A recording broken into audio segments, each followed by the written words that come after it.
السلام عليكم ورحمة الله وبركاته. waxaad arkaysaan waa sintii sinbaa ka baxaysa waa beerihii guldooboye aqsoon guldooboye waxaa ka baxay oo arkaysaan beertan maasha Allah marka ilaahay mahadiis weeye iyo dadaalka ragga beeraha ka sameeyay meesha ay galeen marka maasha Allah weeye ayaga dhulkan alxamdulilaahi rabbil caalamiin waxaa isleedahay waa janaale iyo kismaayo iyo dhulkii dhaweydaha isleedahay alxamdulilaahi weeye maasha Allah dadaalka iyo la geliyay beerahaas ka baxay waa u jeedaan waa sintii maasha Allah weeye waxaa laga rabaa qofkii walba oo ku dadaala inuu samayn karo wax soo saar waad arkaysaan sintii waad arkaysaan maasha Allah birihii baa saaran mirihii waxaad arkaysaan waa miraheedii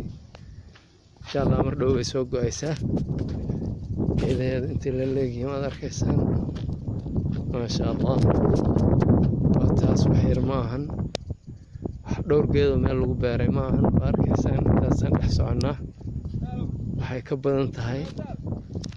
ilaa iyo 5 hektar oo dheerkaas oo ujeedaan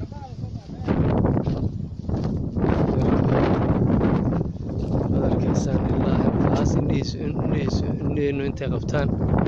way ka socotaa maanta waxaweye alxamdulilaahi rabbil caalamiin waad arkaysaan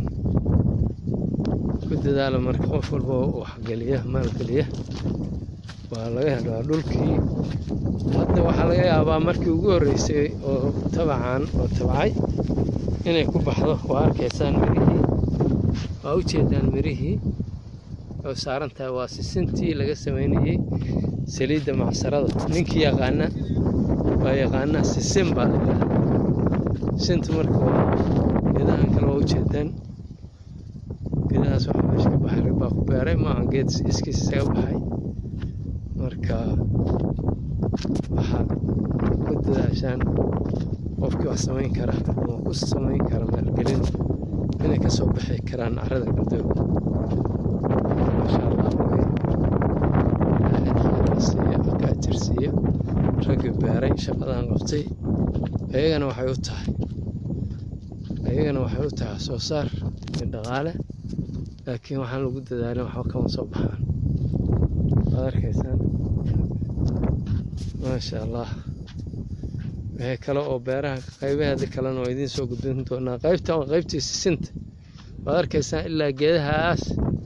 hadda waa soo uga fogtaa ilaa geedahaas waxaa ka muuqda aad arkaysaan kulli waa sisin maasha Allah weeye arkaysaan xagga kale waa liintii